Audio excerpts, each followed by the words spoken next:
Now then, this is part 2 of this electric kiln conversion to LPG gas, and before I go further, I'd just like to thank various people, and I've watched their YouTube channels and various videos, and I've learned a huge amount.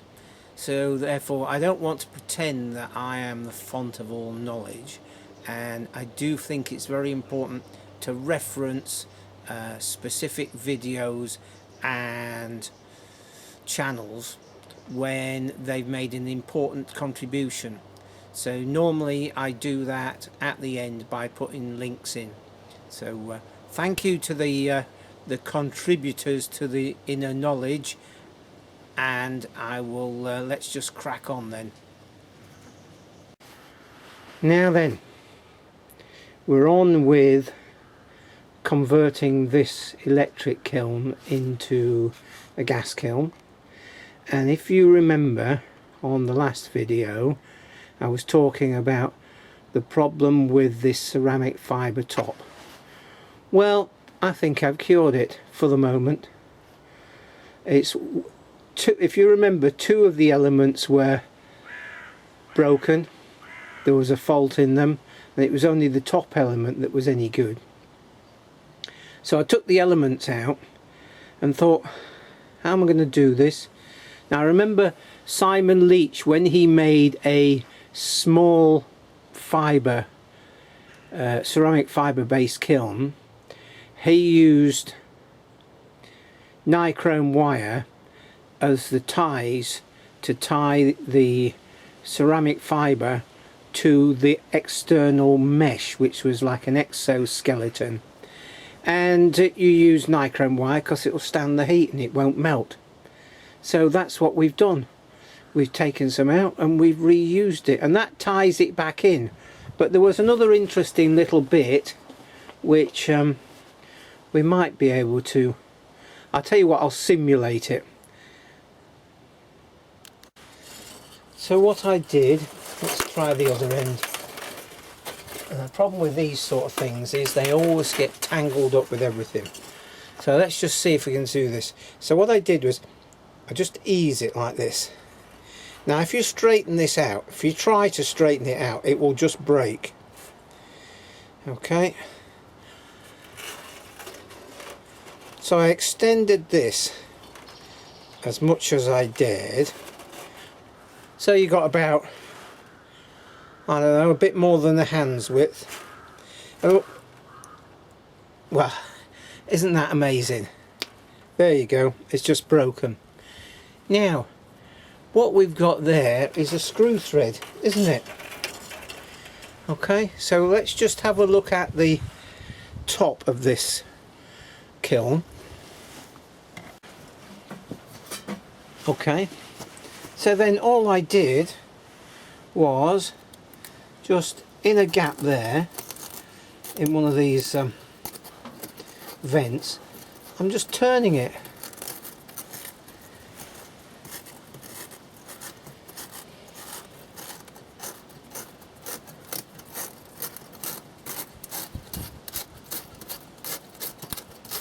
I think about there will do. So that can then tuck into somewhere down here.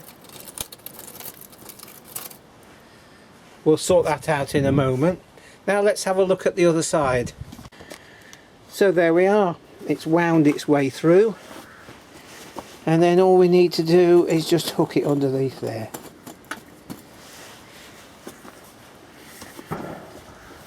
And then of course I wound some round these 3 bobbins to hold it all in place. So I think we could probably do with another one just up there.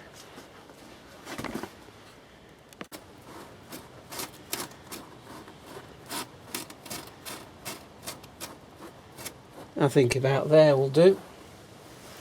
And then we just bend this down and tuck it underneath there. And then sort it out the other end. And that will just help keep it all together, hopefully. Now, no doubt some people will say, oh, but that will transmit the heat through the ceramic fibre. You might be right there,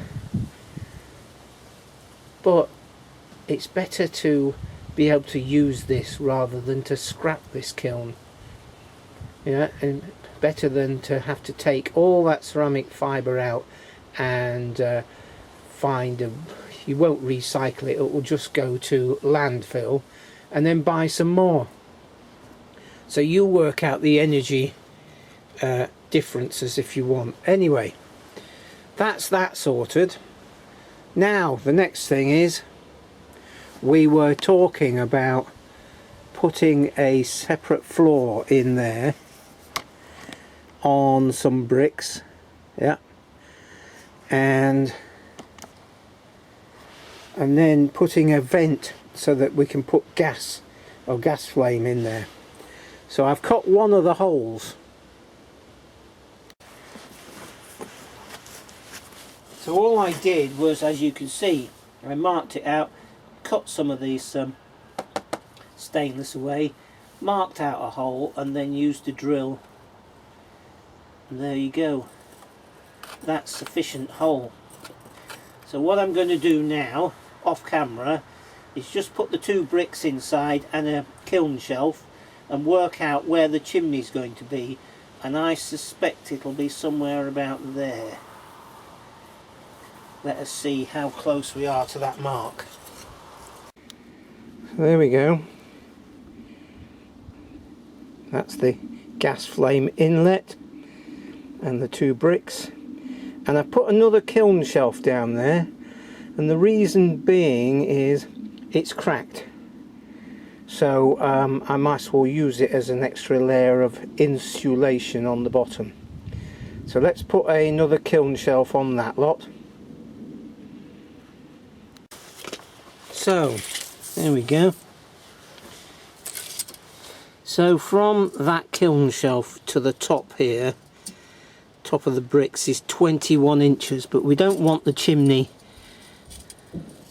because we want to allow for some sort of modifications if possible. That's 19. Let's go 19 to the bottom of the chimney hole. Yeah, hopefully that makes sense. So we're going to go 19 to there. We weren't far away. There we go.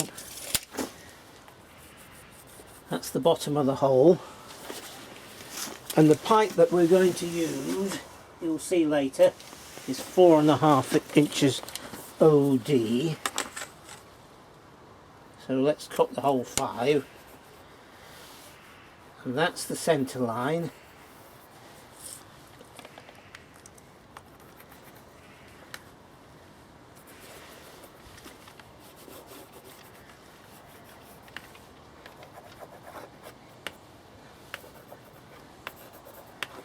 So I'm just going to cut that out, and then we'll make it up even more. Right, I'm going to cut this out with PPE, with a dust mask on and what have you, and ear protection, and I'll turn the sound down a bit.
Whew.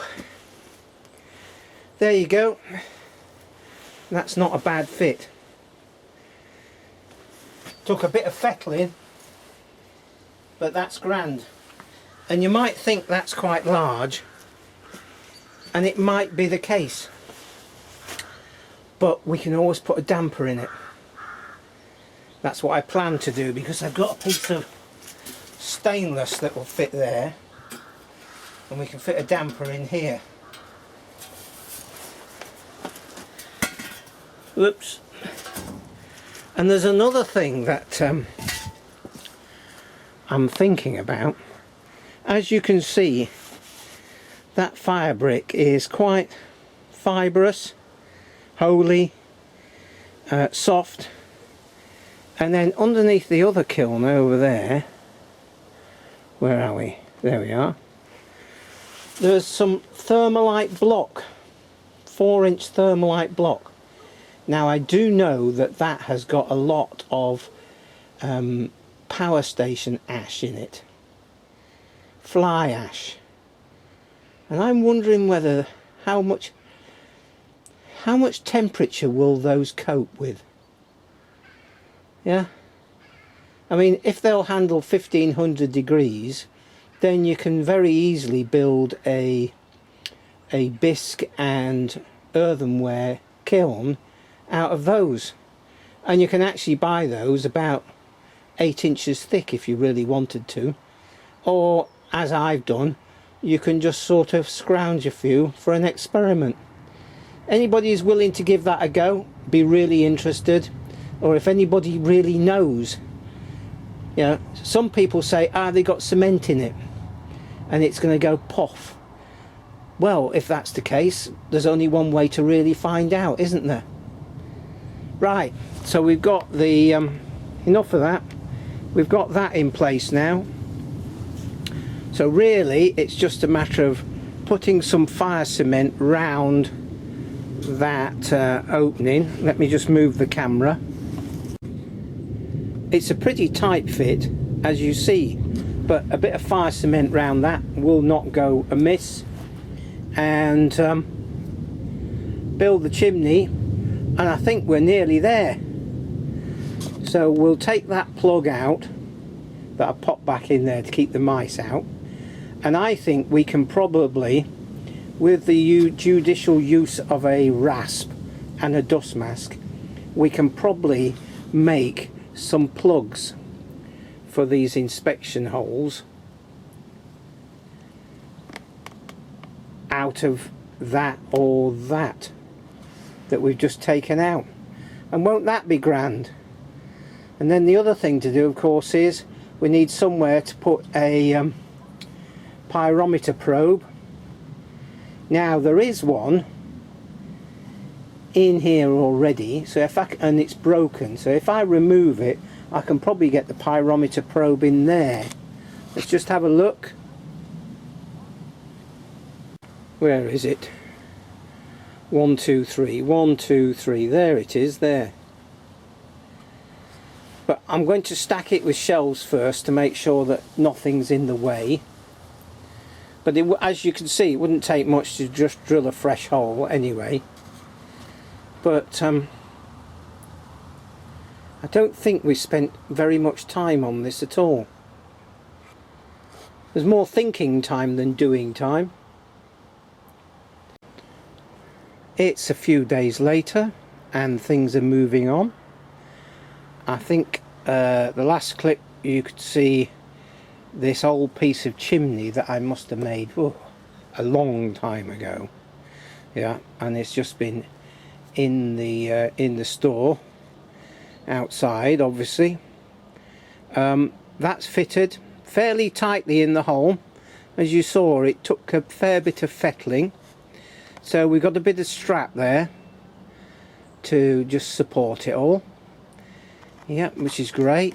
And then down here we've made up the extension, and I just wanted to show you, there you go, we've got the damper in place, and I thought we could just have a look at that briefly and then have a look in the kiln itself. Okay, this is very simple.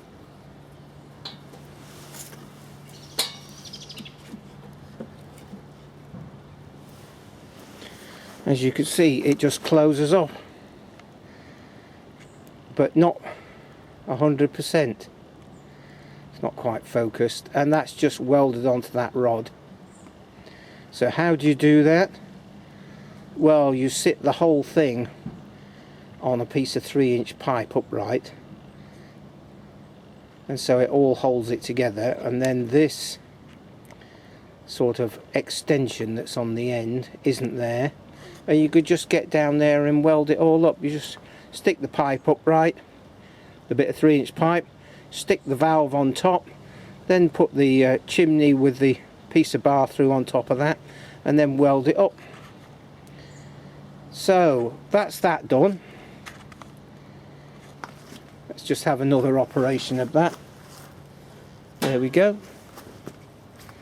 Yeah, so when the operating lever is in line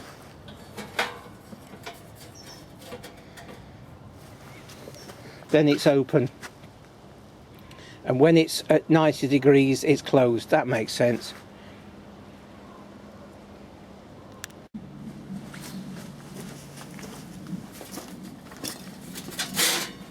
So this piece here is just a bit of this pipe cut and rolled so it's a bit narrower. There we go. And I think that'll be high enough. And if we wanted to, you can always stick a piece of board on top of that, or a brick or something. But I think this damper's a lot nicer because there might be more control, there might not, who can tell. So let's have a look in the kiln itself, because things have happened. So we're on wobbly cam now. So there's the chimney, and some people may think that that's a little bit large, but I might have to use a bigger gas torch, and a flue that's a bit large can always be made smaller. One that's too small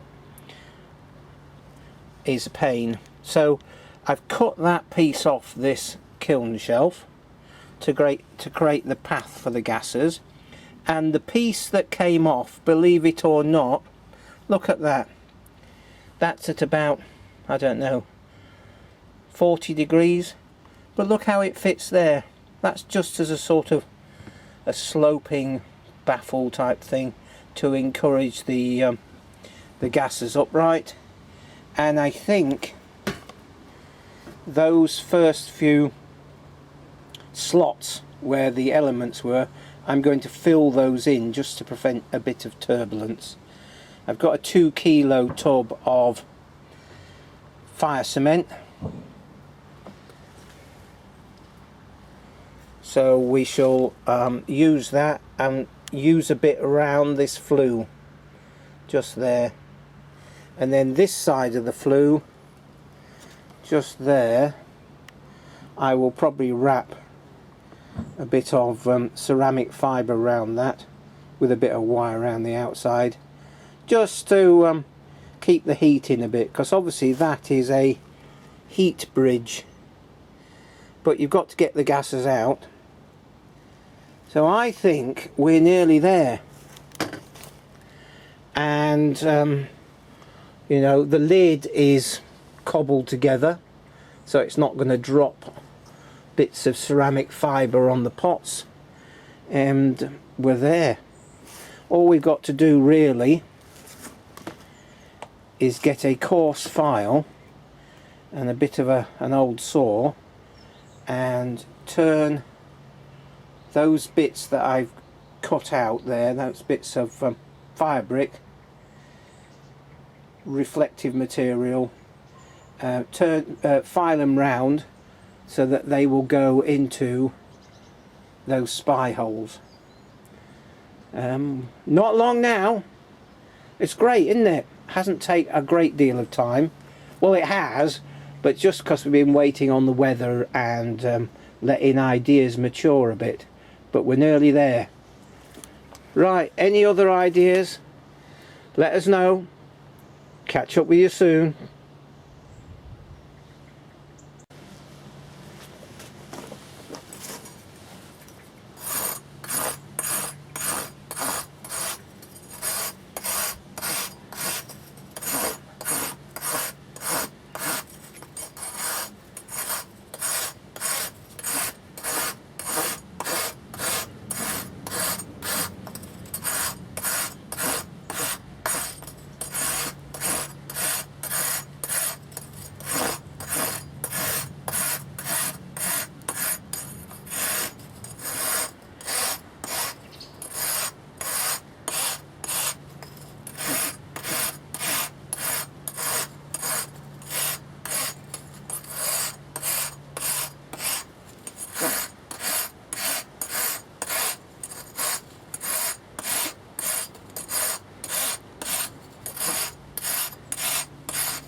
Not quite.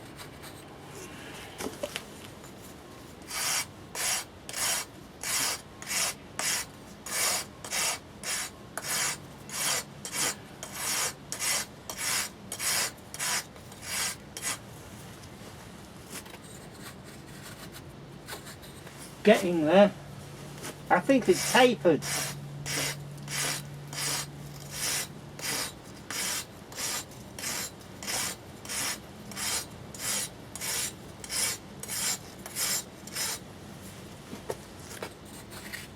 There we go.